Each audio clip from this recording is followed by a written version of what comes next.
Hello welcome to my YouTube channel perfectly yummy. Appam നമ്മുടെ തയ്യാറാക്കാൻ പോകുന്നത് ഉള്ളിപ്പൂ തോരനാണ്. അതെങ്ങനെ തയ്യാറാക്കണമെന്ന് നമുക്ക് നോക്കിയാലോ.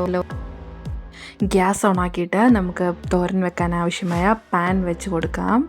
അതിലേക്ക് ആവശ്യത്തിന് എണ്ണ ഒഴിച്ചു കൊടുക്കാം. എണ്ണ നന്നായിട്ട് ചൂടായി വരുമ്പോഴേക്കും അതിലേക്ക് ആവശ്യമായ സവാള ഇട്ട് കൊടുത്ത് നന്നായിട്ട് വഴറ്റിയെടുക്കാം. സവാള നന്നായിട്ട് വഴന്ന് വരുന്നവരെ നമുക്ക് ഇളക്കാം. അപ്പോൾ ഈ യൂട്യൂബ് ചാനൽ ആദ്യമായിട്ട് കാണുന്നവരാണെങ്കിൽ ചാനൽ സബ്സ്ക്രൈബ് ചെയ്യാനും ലൈക്ക് ചെയ്യാനും ഷെയർ ചെയ്യാനും മറക്കരുതേ. സവാള നന്നായിട്ട് വഴന്നിട്ടുണ്ട്. അതിലേക്ക് നമുക്ക് ഉപ്പിട്ട് കൊടുത്ത് നന്നായിട്ട് ഇളക്കിയെടുക്കാം. സവാള നല്ല ഗോൾഡൻ ബ്രൗൺ കളറായി വഴന്നു വന്നിട്ടുണ്ട്. നമുക്കതിലേക്ക് ആവശ്യമായ മഞ്ഞൾപ്പൊടി ഇട്ട് കൊടുത്ത് നന്നായിട്ട് ഇളക്കിയെടുക്കാം. അതിലേക്ക് അരിഞ്ഞു വെച്ചിരിക്കുന്ന ഉള്ളിപ്പൂ ഇട്ട് നന്നായിട്ട് ഇളക്കി യോജിപ്പിച്ചതിന് ശേഷം മൂടി വെച്ച് നന്നായിട്ട് വേവിച്ചെടുക്കാം.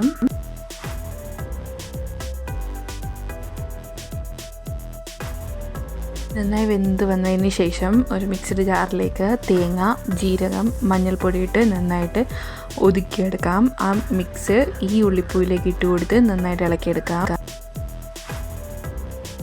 അങ്ങനെ നമ്മുടെ ഉള്ളിപ്പൂ തോരൻ ഇവിടെ തയ്യാറായി. നല്ല ഹെൽത്തി ആയിട്ടുള്ളൊരു ഡിഷാണ്. അപ്പോൾ എല്ലാവരും ട്രൈ ചെയ്ത് നോക്കണം. അപ്പോൾ ഇനി അടുത്ത വീഡിയോ ആയിട്ട് കാണുന്നവരെ ബൈ ബൈ.